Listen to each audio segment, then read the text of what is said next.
Hello दोस्तों, नमस्कार। स्वागत है आपका अपनी YouTube channel free unique classes में। फ्रेंड्स, आज हम पढ़ेंगे प्रत्यावर्ती धारा परिपथ का एक और महत्वपूर्ण प्रश्न, और वो है एलसीआर परिपथ क्या होता है। जो एलसीआर परिपथ है वो बहुत ही इम्पोर्टेंट प्रश्न है और इस साल जो एग्जाम में आने की इसकी पूरी चांसेस हैं। तो फ्रेंड्स, अगर अभी तक आपने मेरे चैनल को सब्सक्राइब नहीं किया है तो प्लीज मेरे चैनल को सब्सक्राइब कीजिए, जिससे जितनी भी मैं आपके लिए नई वीडियोस बनाऊं आपके पास उसकी नोटिफिकेशन पहुंचती रहे। तो फ्रेंड्स, चलिए शुरू करते हैं आज का टॉपिक एलसीआर परिपथ। तो फ्रेंड्स देखिए, जैसे कि अभी हमारे जो रिवीजन टेस्ट पेपर 2021 में हुए हैं इस वर्ष, तो इसमें जो एलसीआर परिपथ प्रश्न पूछा गया था, देखिए फ्रेंड्स, इसमें ये वाला जो प्रश्न है ये पूछा गया था अथवा में आया था कि एलसीआर परिपथ में निम्न का परिकलन कीजिए। परिणामी वोल्टेज, परिपथ की प्रतिबाधा और परिणामी वोल्टेज तथा धारा के मध्य कलांतर। तो ये प्रश्न बहुत ही इम्पोर्टेंट है, इसलिए मैं आपको बता रहा हूँ। तो चलिए फ्रेंड्स शुरू करते हैं इसको। तो फ्रेंड्स देखिए, एलसीआर परिपथ।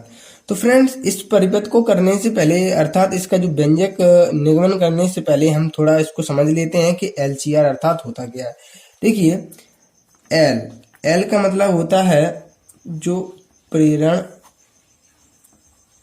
कुंडली, ठीक है, और एल का मतलब होता है लूप, ठीक है। लूप माने कुंडली होती है इंग्लिश में, ठीक है। और सी माने क्या होता है, कंडेंसर, ठीक है। इसको हम कहते हैं संधारित्र, ठीक है, इसको कहते हैं संधारित्र। और आर होता है हमारा ओमीय प्रतिरोध, ठीक है, ओमीय प्रतिरोध या रेजिस्टेंस, ठीक है, इसको कहते हैं प्रतिरोध, ठीक है। इसका मतलब हो गया प्रेरण कुंडली, इसका संधारित्र, इसका ओमीय प्रतिरोध आर, इन सबको कहते हैं एलसीआर तीनों।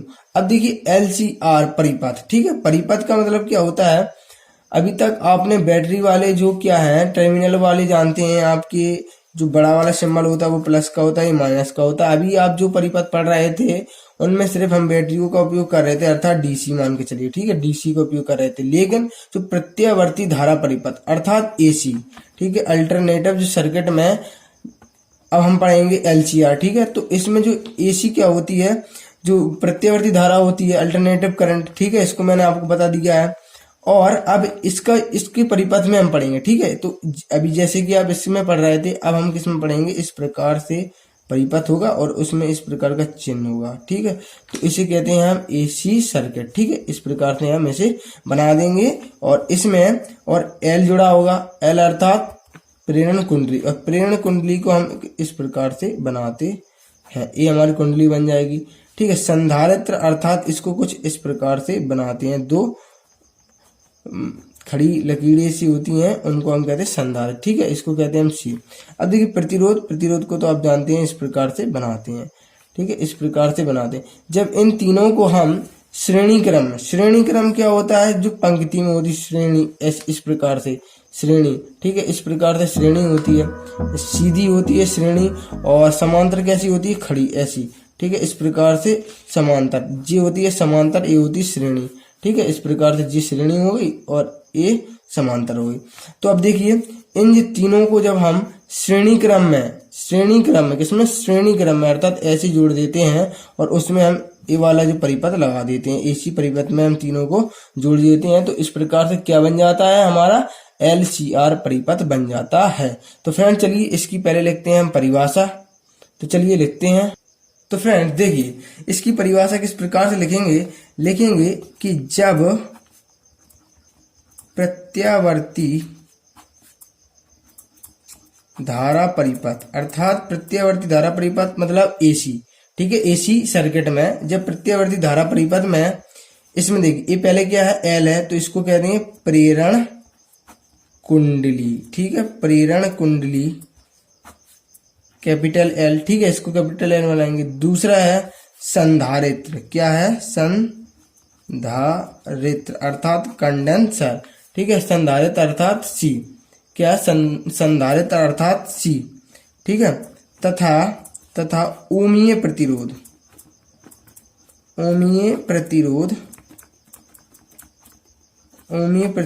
आर, ठीक है, ओमीय प्रतिरोध आर, संधारित्र सी, ठीक है, तीनों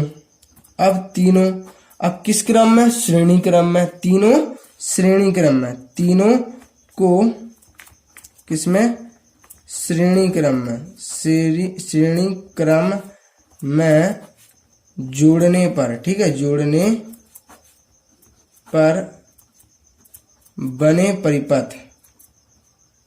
अब जिस श्रेणी क्रम में हम तीनों को जोड़ देंगे तो क्या बन जाएगा, परिपथ बन जाएगा। तो श्रेणी क्रम में जोड़ने पर बने परिपथ को LCR परिपथ कहते हैं। तो फ्रेंड्स आप इसको एक दो बार लिखेंगे तो आपको ये अच्छे से याद हो जाएगी। तो ठीक है फ्रेंड्स, अब इसके बाद हम इसका बनाते हैं चित्र। तो देखिए इसका चित्र बनाते हैं। तो फ्रेंड्स देखिए इसका चित्र हम बनाएंगे। सबसे पहले हमें क्या करना होगा, सबसे पहले हमें एक इस प्रकार से लाइन ड्रॉ कर लेते हैं हम, ठीक है। तो पहले यहाँ से थोड़ा बीच में छोड़ देंगे क्योंकि हमें जो AC सर्किट का वो बनाना है, ठीक है। इस प्रकार से पहले एक और दूसरी इस प्रकार से छोटा सा बना लेते हैं हम, और यहाँ पर भी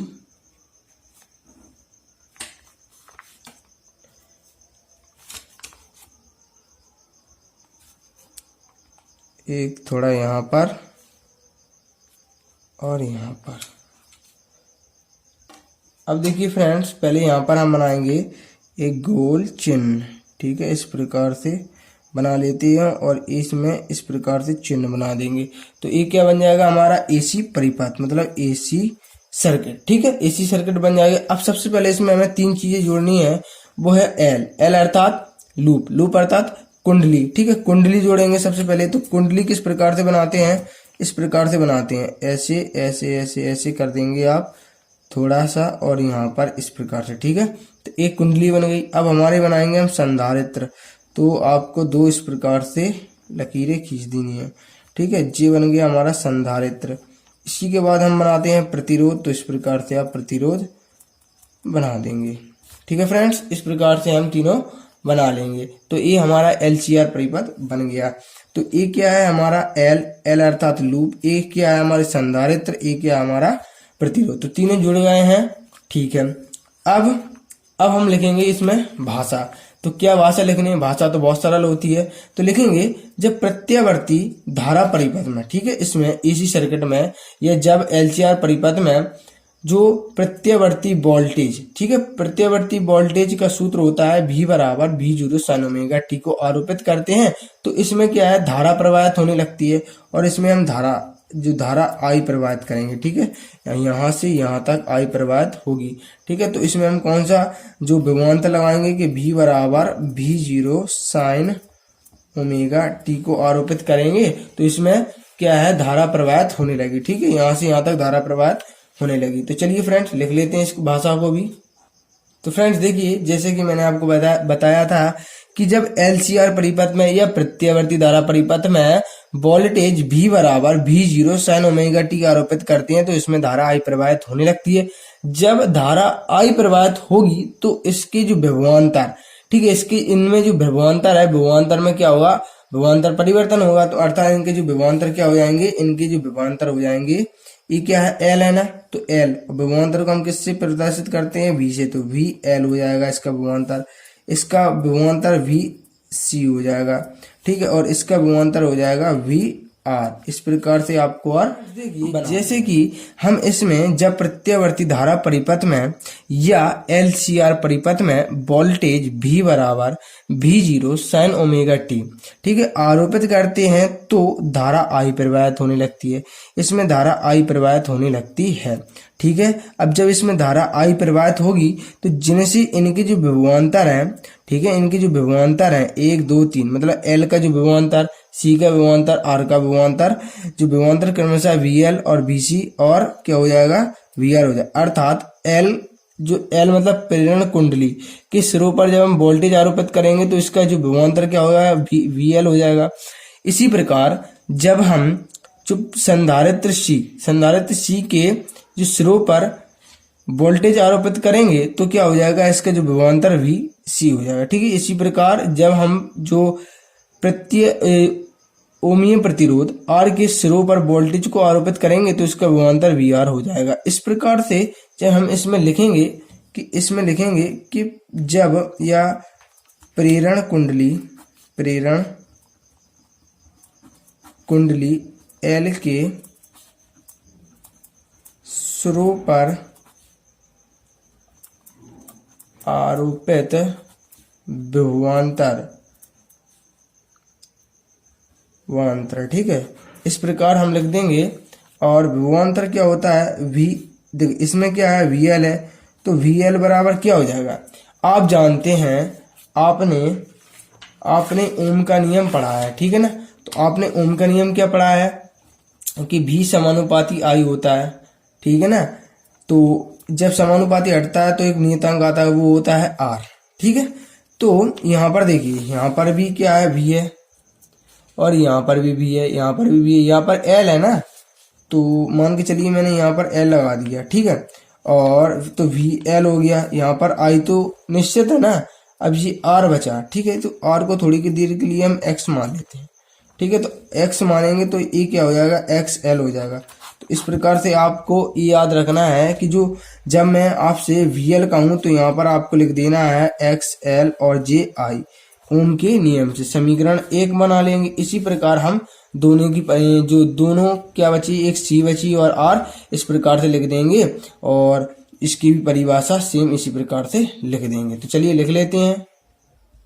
तो फ्रेंड्स देखिए, जैसे कि मैंने आपको बताया था, जो प्रेरण कुंडली L के सिरों पर जब विभवांतर आरोपित करते हैं तो क्या हो जाता है, ओम के नियम से, जैसे ओम के नियम से क्या होता है, V इक्वल टू RI होती है, ठीक है। क्या होता है, R इंटू I होती है।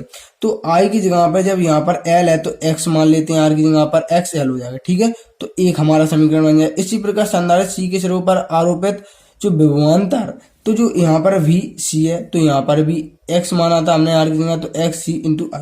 इस प्रकार से हमारा दूसरा समीकरण बन जाए। इसी प्रकार से हम देखते हैं ओमीय प्रतिरोध R के सिरों पर आरोपित विभवांतर। जब देखिए ओमीय प्रतिरोध R स्वयं ही है तो इसलिए हम सीधे डायरेक्ट लिख देंगे, यहाँ पर कोई हम चेंज नहीं कर सकते हैं।